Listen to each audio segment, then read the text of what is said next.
instrumental in the whole process of Africa's economic development.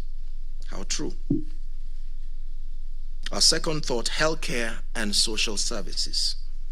According to a World Health Organization report, you may want to listen to this, about 60% of healthcare delivery in Africa is orchestrated by the church and or faith-based platforms.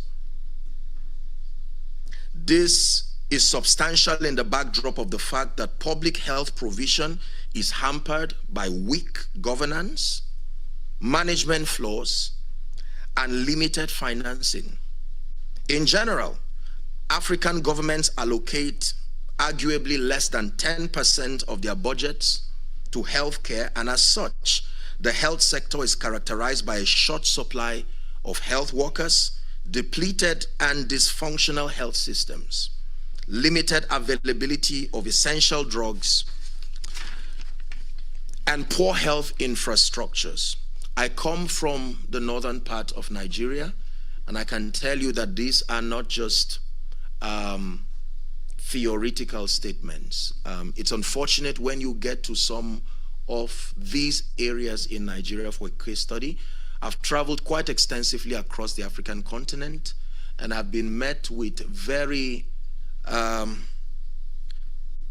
disappointing expressions of pain and, health issues, even across many supposedly cosmopolitan cities. Healthcare in Africa still remains a very serious issue, even among the organized African societies. In this difficult and challenging setting, church health services have dominated the provision of healthcare across the continent. Apart from missionary health facilities, the church has continued to play an invaluable role in offering preventive and curative medical services, particularly the local communities. The church has made significant contributions towards the primary healthcare program, such as provision of basic packages of health services to rural and underserved communities, assisting communities to develop and implement locally relevant and sustainable health programs, and ensuring access to health services for the most vulnerable and marginalized groups. The church health services have put more emphasis on the most rural and isolated communities where no other healthcare provider exists. In remote and poor localities which do not have roads or good road networks, and where people have to walk sometimes, and you believe this, for more than a day to reach the nearest hospital available, the church has maintained services that would easily have been abandoned by the state. This has not only served to bridge the gap in healthcare delivery, but also demonstrated the church's strong presence in uplifting the standard of such communities. The third area of focus in examining Africa's role is the area of economic empowerment, and particularly I'm looking at entrepreneurship, job creation, and social aid.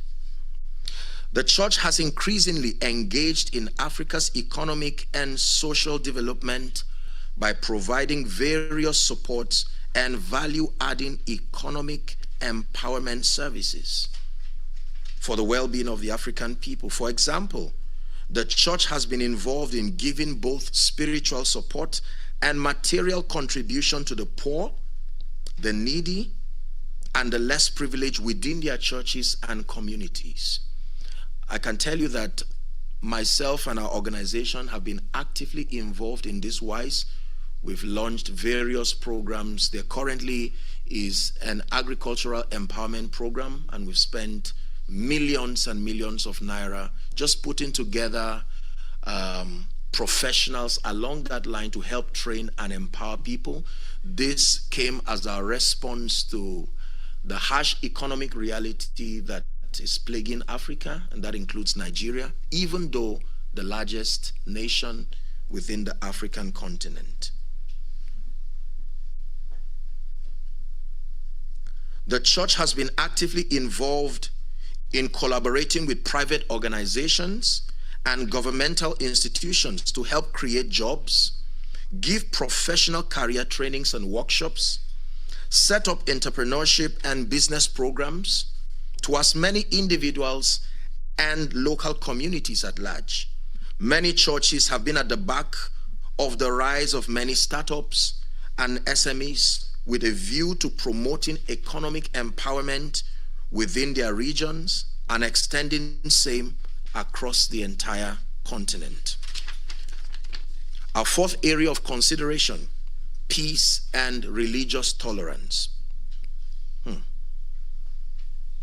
I took a deep breath because this is quite an interesting one.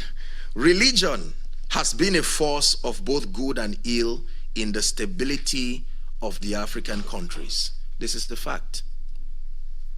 In several destabilizing conflicts, conventional or low level, faith and religion have served as important undertones and sometimes as the outright basis for conflict and wars. Examples of these factors or examples of these kinds of incidences are, for a case study, the Boko Haram insurgency in northern Nigeria. This has largely been driven by extremist views. And then you may want to consider the Lord's Resistance Army in Uganda that was formed in 1987 by Joseph Kony with the aim of overthrowing the Ugandan government of Yoweri Museveni and establishing a Christian theocratic state.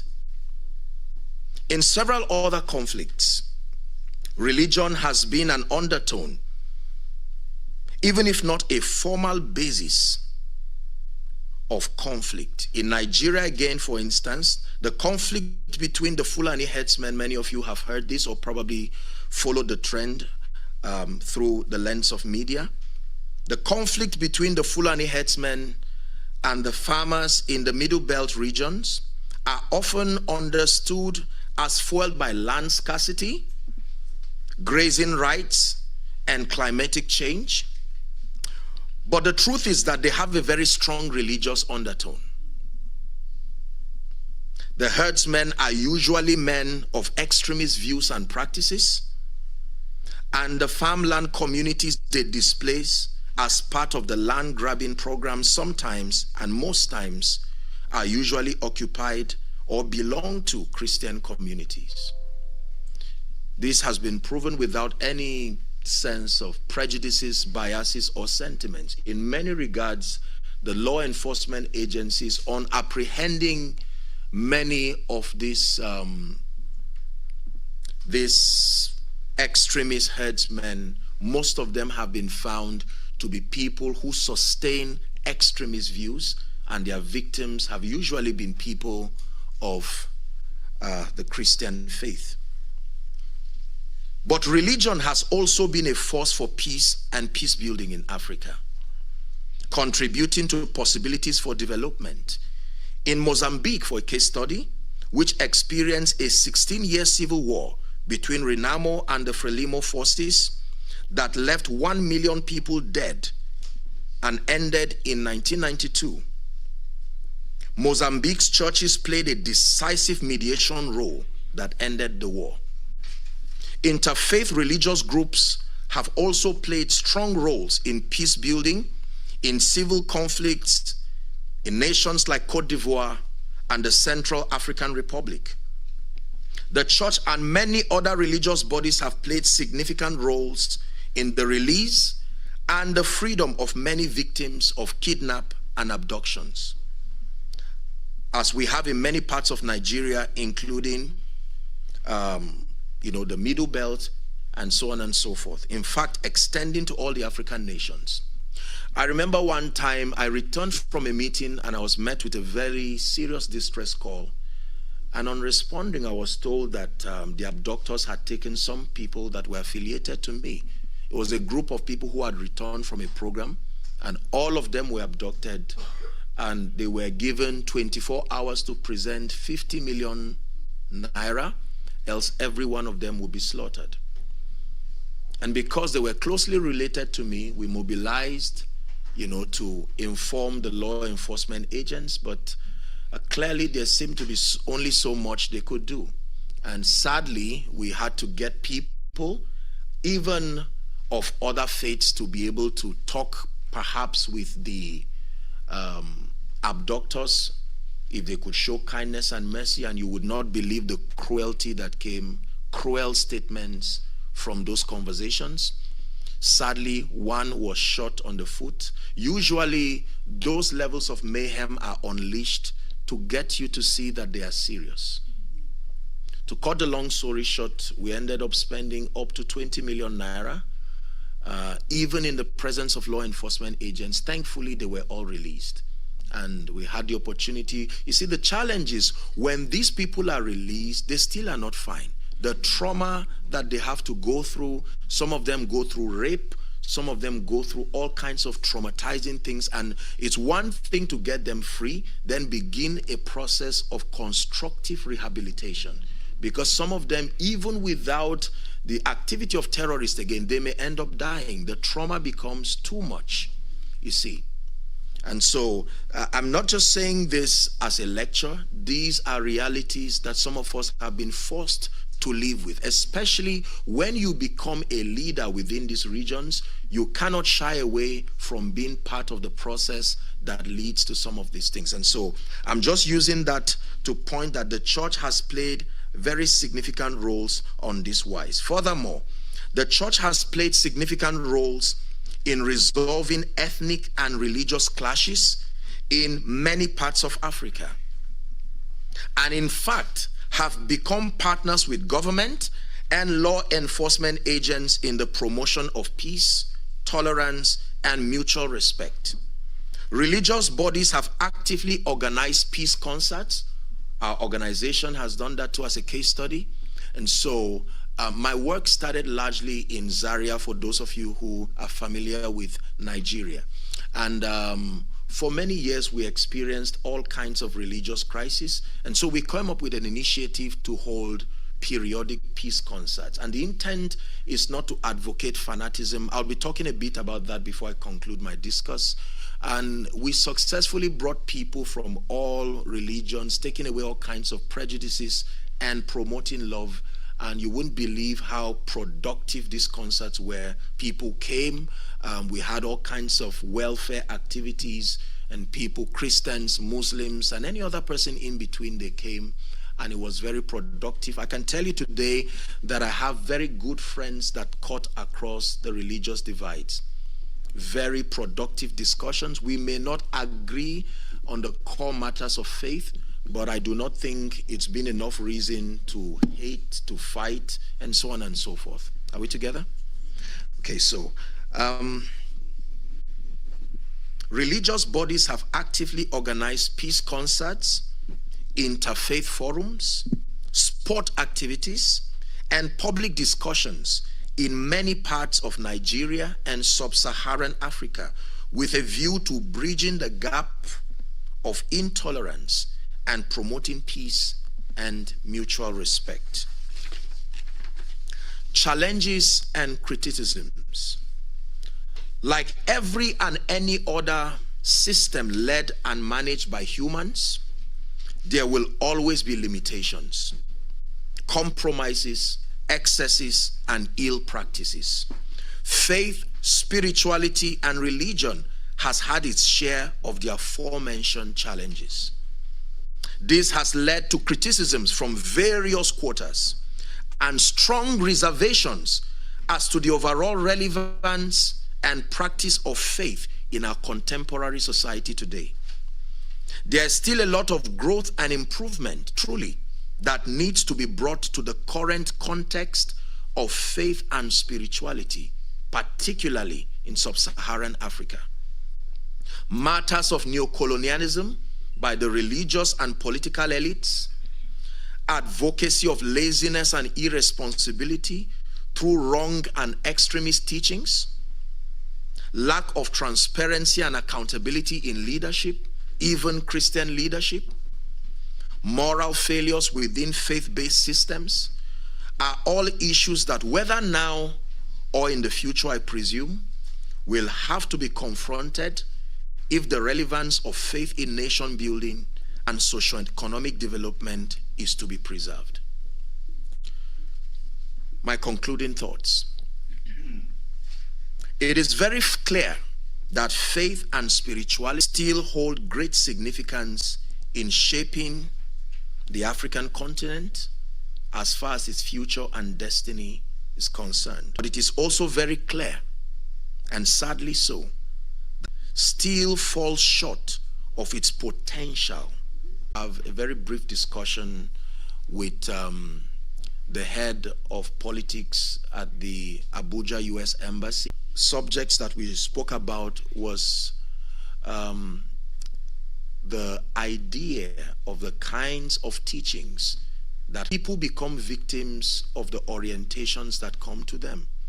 And because Africa is a very religious continent, most of the ill taught and practiced in Africa, there will have to be a growing orientation that transcends faith, spirituality, and religion from a mere advocacy of fanaticism, societal transformation and nation building, to one that will, in greater measures, spearhead the campaign for moral excellence, honor to all men. We must introduce superior policies that stimulate great growth and development while preserving the fundamental human rights of all and sundry. This way, faith and religion will remain potent forces of change, socio-economic development, and will become active in the world at large. I hope that these thoughts that I've shared with us have helped us to really see that in the midst of all the conflicts that surround faith, spirituality, and religion, that from the lens of history and from the factors that I've put before you, I think it is safe to say that faith still holds value and relevance in our contemporary society, especially sub-Saharan Africa. Thank you very much for your attention. God bless you.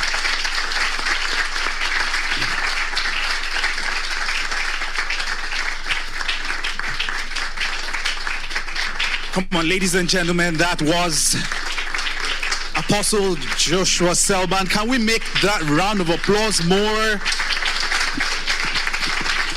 Thank you very much. Thank you very much. We may now have our seats. Okay, so I know that we're going to have a lot of questions to ask. So can we just put your thoughts together, make it very brief. If I tap my microphone, it means that your question is getting too long. All right, so put that together and think it through, so we can give enough people the opportunity to speak. Ladies and gentlemen, Apostle Selman has walked us through the interconnectedness of man and the relationships and linkages that man has shown over the period. He also exposed us to the history of religion, history of faith in Africa. Some things I had never heard, even though I'm a development student. And then he went on to look at Christianity, faith, and religion, and picked on 3 poignant points where it has actually, where they have played significant roles. Education, which we all know, health and social services, economic empowerment, and peace and religious, peace and religious tolerance. Interestingly, he also looked at the criticisms. So we've not probably done it fully well. And then has encouraged each and every one of us to begin to make the right changes. Ladies and gentlemen, one more time, please put your hands for Apostle Joshua Selman.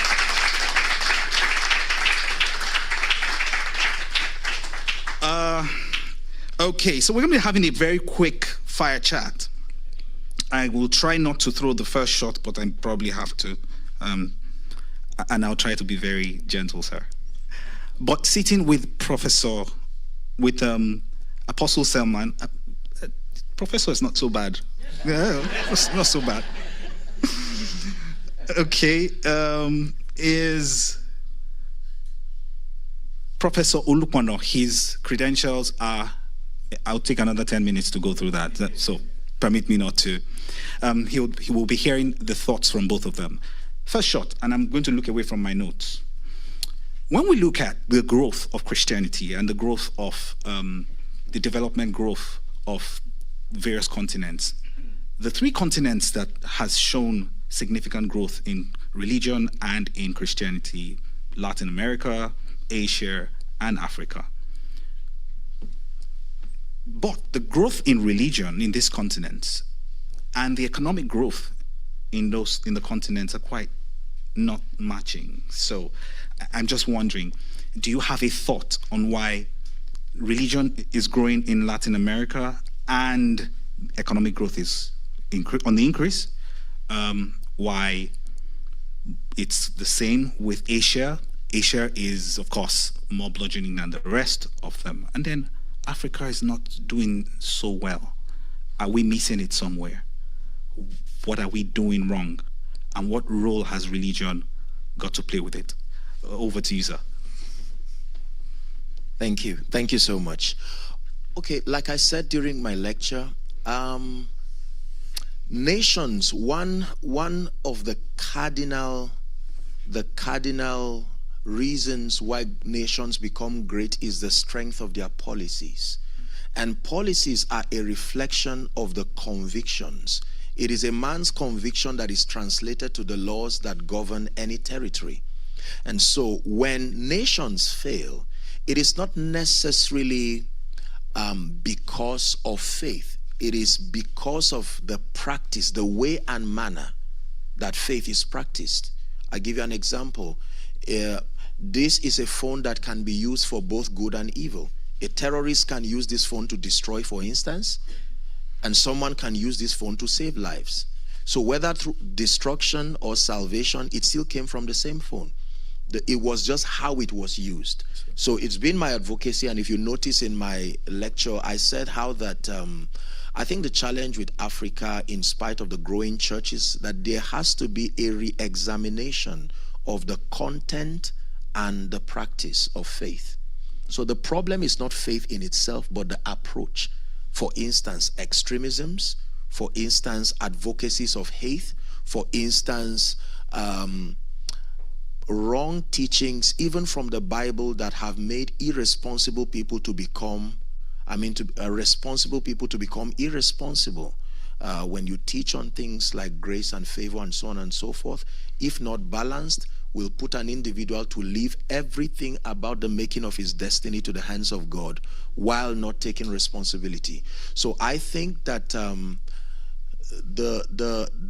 those who spearhead the faith-based platforms, of course, in addition to the leadership that is largely in Africa. So it's a leadership problem at any level, whether spiritual leadership, economic leadership, political leadership. In one word, the reason for the stuntedness, in spite of spirituality, is leadership. Thank you. Thank you very much. Professor Lukman, can we have your take too? Yeah, thank you very much, and thanks for inviting me to this forum. I just told Ruth that she's leading a revolution on campus here. She may not know it, but I think we're aware of it. It's a pity that the Dean of Divinity School, Professor Mala Frederick, is not around. He's a professor of Pentecostalism. I would have loved for her to be here, because I know that very soon the Divinity School will have the opportunity to hire a professor in global Christianity, which simply means Christianity in the South. And this is exactly what we're talking about. Let me thank you for this very powerful speech. The last time we had a Nigerian to give such a lecture here was the Sultan of Sokoto, who gave what they call the Jodidi lecture at the Weatherhead Center.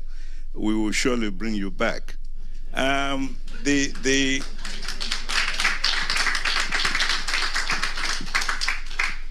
was a very interesting question that you posed to us. And I think it relates to one of the issues that the apostle mentioned, which I will repost as what we call lived religion, the praxis itself, where religion is seen, say Christianity, not just as a place where you go to worship, or even as a faith you defined, but almost like a heritage that you are born into it, and you own it, and you claim it, and you practice it. We're lacking this, and this is the root of our problem. Don't be surprised that myself and a group of people, we have taken the Anglican Church of Nigeria to court here. We've gone to court twice. This is my first time of going to court.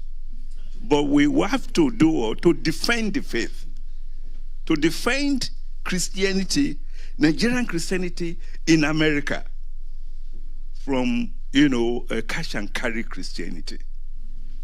So until that kinds of thing, that the prophets even talked about, the Torah that is in the heart, that prepares you as a Christian, not what you just hear and you sing and you go home and you think it is finished. This is the kind of revolution that we need. And I think this is what the apostle saw. This is my first time of listening to this type of conversation.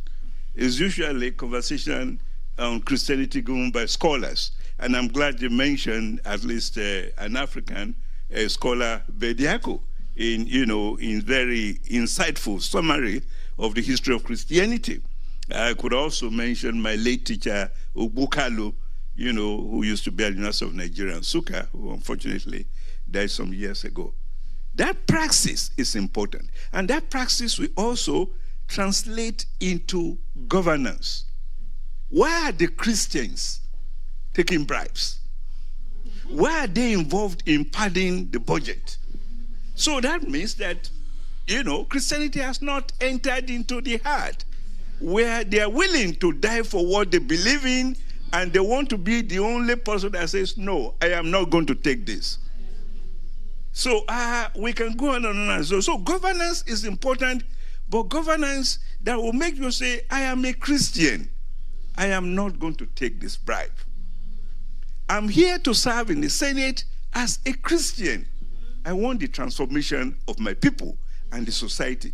This is where I think we need to go. And these kinds of training and education, it's not the large cathedrals. We're competing over who builds the largest church in Nigeria when our youth have no jobs. Let me just say, so this is like just... Thank you very much, sir.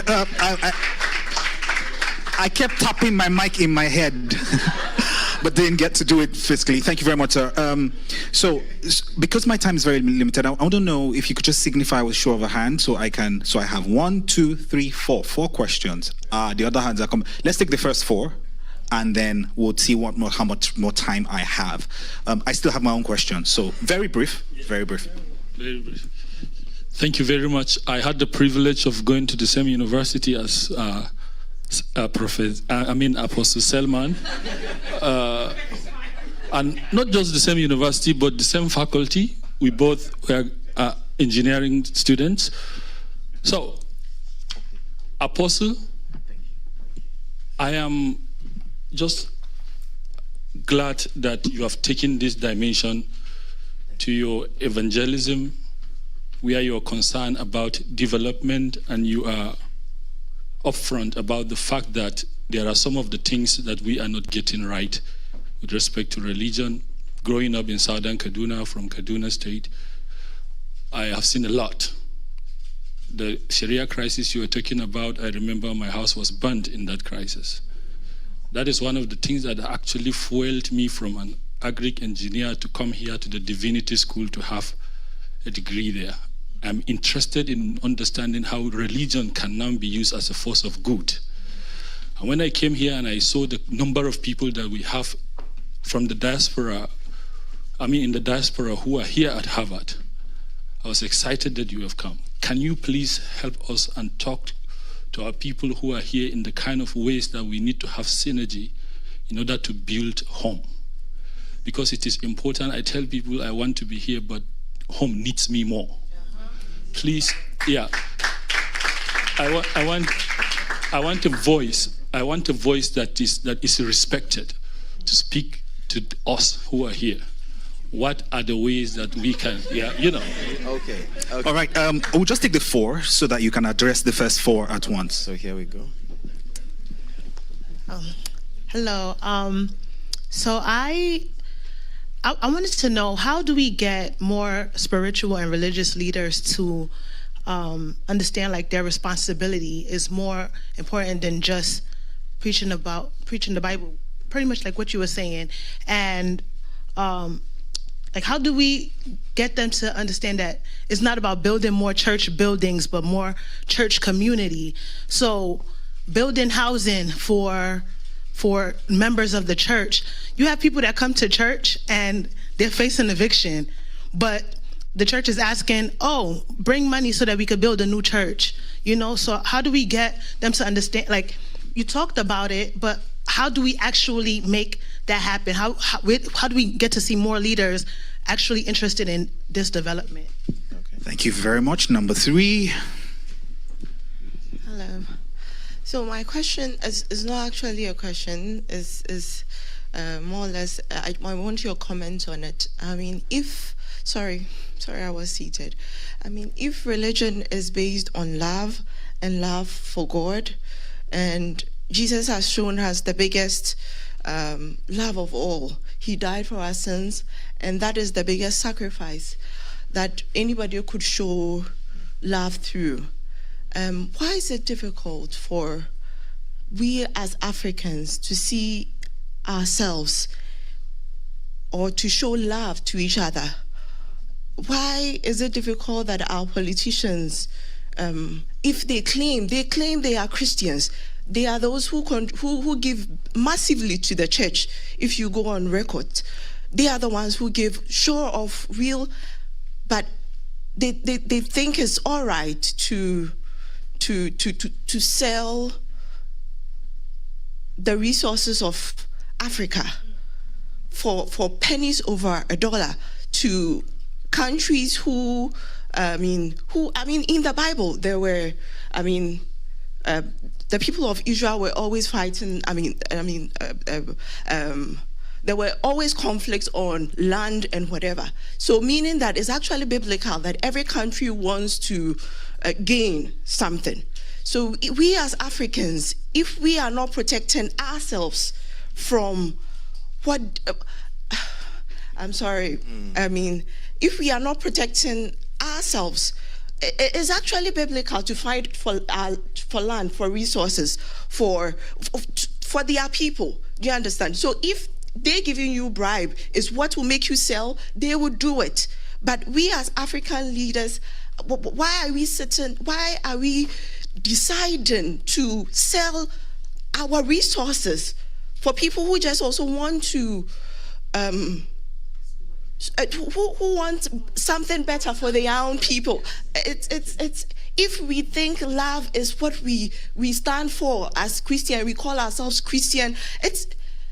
I'm so sorry. My name is Tasha. I'm a doctor from Ghana, and I'm doing my master's here in global health. And I'm so passionate about Africa. So forgive me, I'm shaking right now because these are issues.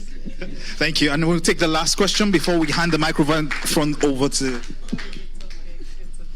Thank you so much for this opportunity. So my question is just straightforward. You mentioned some scholars during your lecture that talk about Christianity in Africa, and it's not about colonization and all that stuff. Do you mind just repeating those names? Because I got one down, but I missed some, because I would like to follow up on that. Thank you. Thank you very much. Apostle, over to you, sir. Thank you. So let me start with the last person.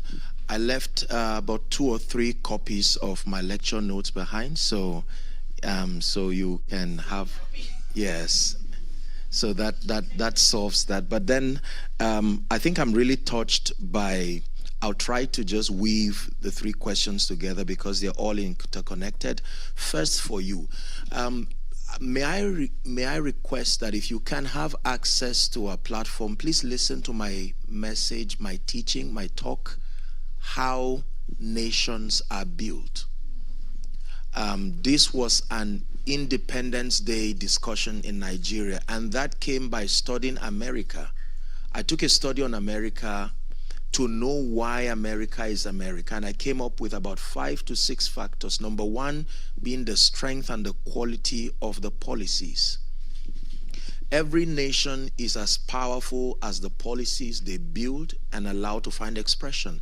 And policies don't fall from heaven, if for want of word. Policies are a reflection of the understanding, the orientation, and the conviction of a people. What you believe in is what is translated into law and governs your environment. And so for the gentleman asking the question, I think the first key to creating any change is to become the example of what you want to advocate. It is stronger when you are the transformed person, so you allow people to look at your life. Your life becomes a vista. It becomes the clearest portrait of what you are selling. And so most times I see your being here, and for all of you who are of the African descent, I salute your love and labor and in all that you are doing here, because this for me is a representation of your commitment to making Africa better. Talking about it, whining and complaining like many do, unfortunately, will not get the job done. Yeah, so you are taking it a step further and investing in knowledge, learning, relating with. And so the kind of, I don't know how many presidents have come out from here, and so you're dealing now with minds where the limitations of culture, the limitations that have come as a result of biases, mediocrity, and all kinds of sentiments have been taken away largely, I assume. So in learning, you are able to interact with global perspectives. Now, from that standpoint, you will clearly see the flaws that have come upon the African continent. Then from your transformation, you come up with programs. The change cannot happen until your approach is systematized.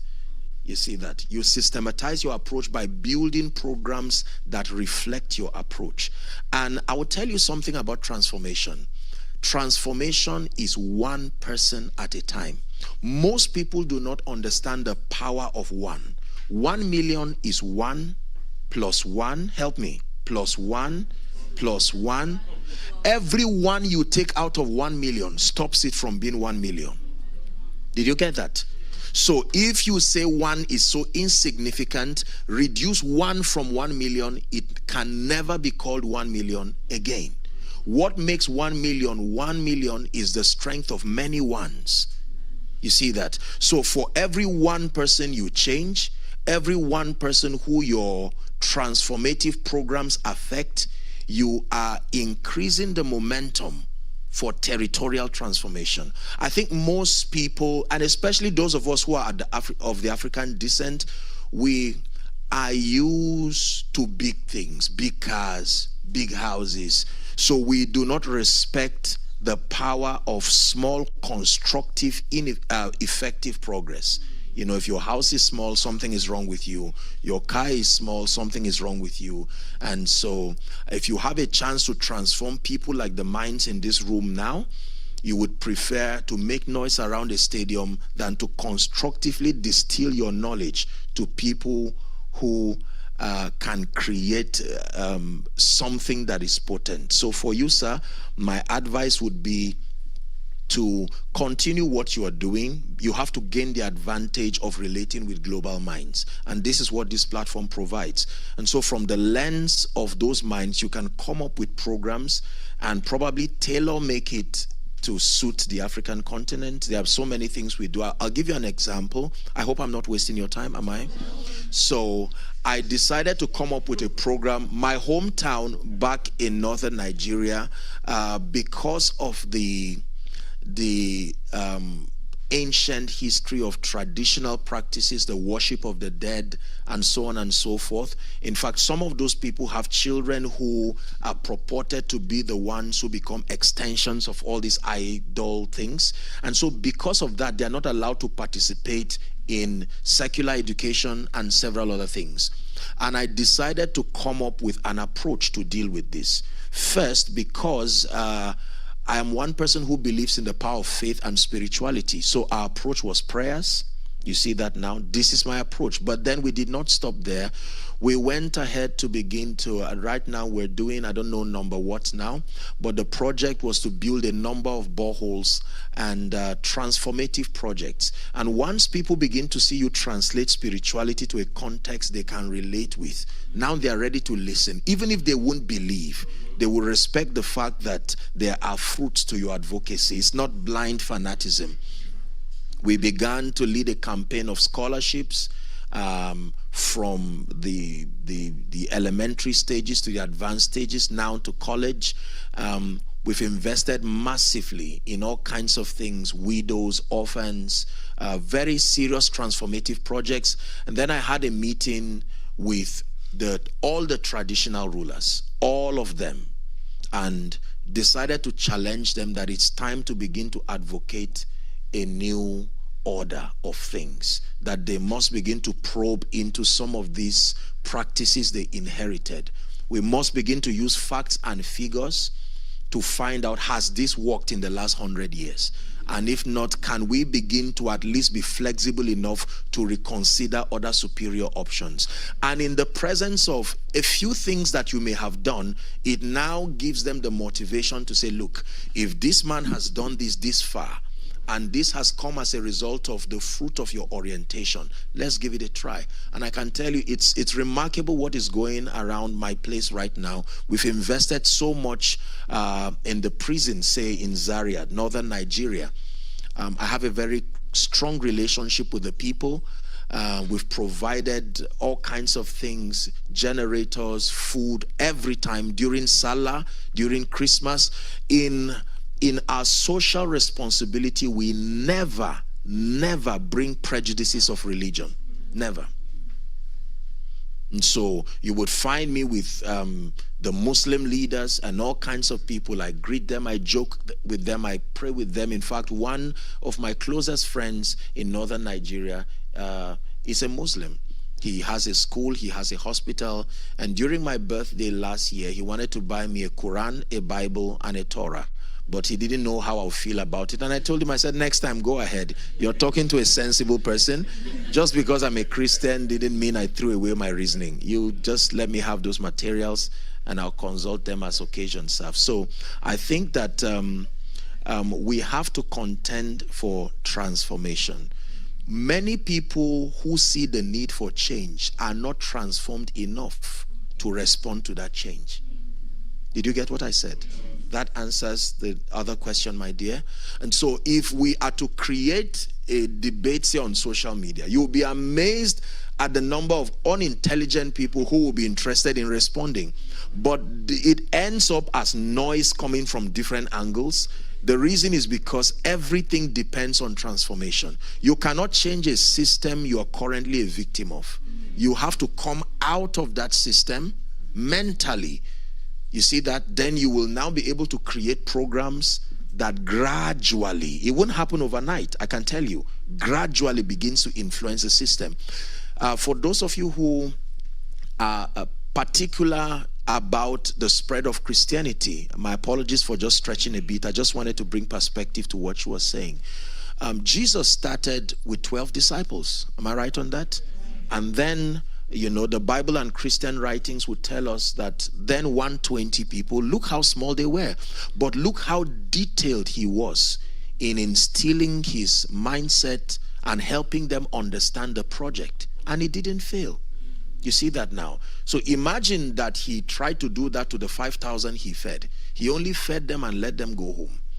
But when it had to do with building people who advocate his ideas, he took time. Even when he resurrected, he said, look, leave my resurrection, get together, I need to talk to you. And he spent 40 more days helping them.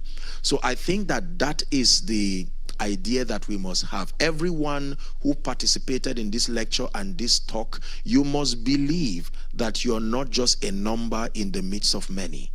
Until you see yourself as an advocate that can bring change. Remember my example of 1,000,001? So you are one, but you are a significant one. Do you know why? Because you are one who is in an ongoing process of constructive transformation. This is what makes one person to be as strong as a nation. Nations were changed by many, but they were changed by one. South Africa was changed by many, but changed by one. Great people like Mahatma Gandhi and and all of the people who have advocated social transformations. They didn't do it alone, but they started it and they maintained the momentum. I hope I've been able to attempt these questions. Thank you very much, Prof. If you don't mind, let me also add that even within Nigeria, there are great role models in our history, in contemporary history. Francis Ibiam in the East, Aminu Kano in northern Nigeria, Awolowo in southwestern Nigeria, the most hated person there. If not for the program that he established, we will not be here. You can't explain southwestern transformation without going back to that man who, just like a leader, and lived by examples. He was so good that politicians in Abuja were saying, oh, we hear it doesn't do nice. How can you be a politician and be staying with one wife? The kinds of useless debate they were making when the man was busy transforming southwestern Nigeria.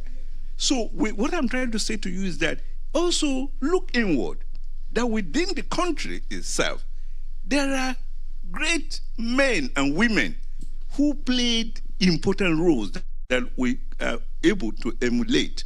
And this should also serve as examples for us. Thank you very much, sir. Distinguished guests, ladies and gentlemen, please, one more time, can we put our hands together for these very distinguished personalities? I didn't hear those round of applause. Thank you, thank you, thank you, thank you very much. I will crave your indulgence one more time before I leave the podium, and that is, and I know I'm going to be flogged for this, that's why I'm looking forward and not backwards. Look, she has had sleepless nights trying to put this together. I know no one is going to get the opportunity to give her a round of applause. So one more time for Professor Mrs. Okediji. Sit. No, sit.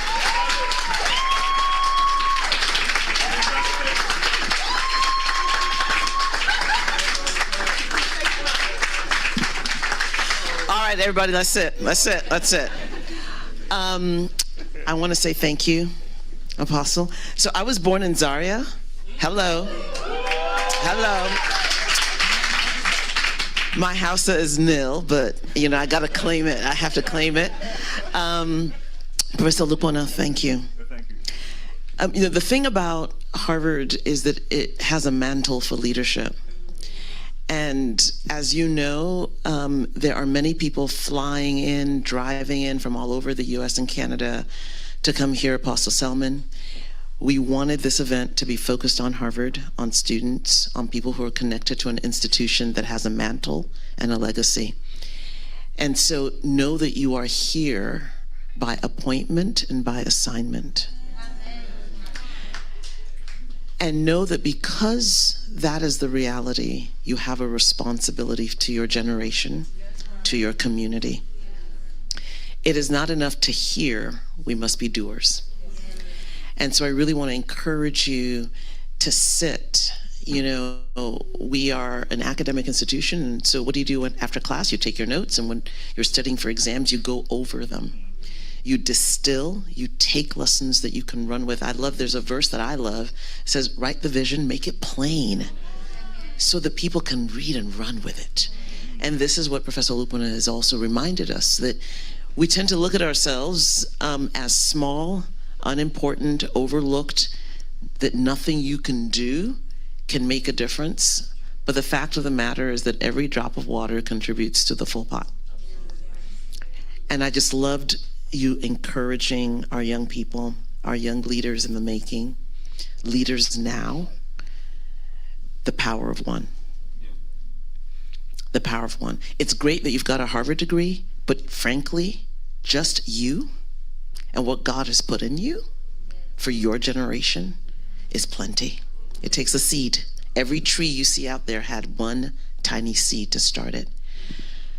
So we're wrapping up. There's some food you can grab and eat on your way out. I know students are always hungry. We wanted to give you something to eat. Can we say thank you again to the Apostle and Professor Olukona?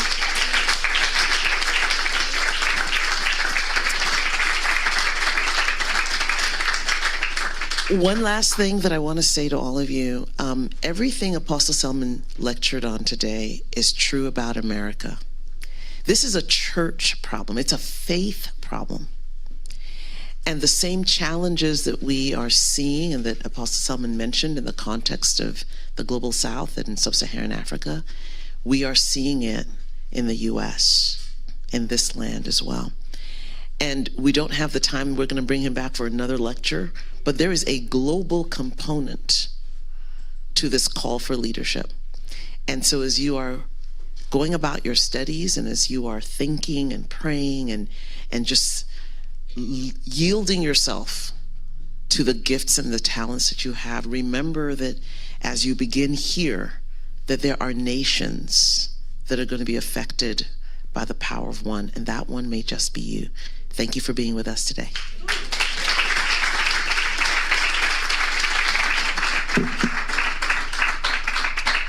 All right, eat, go to the back, grab food and run.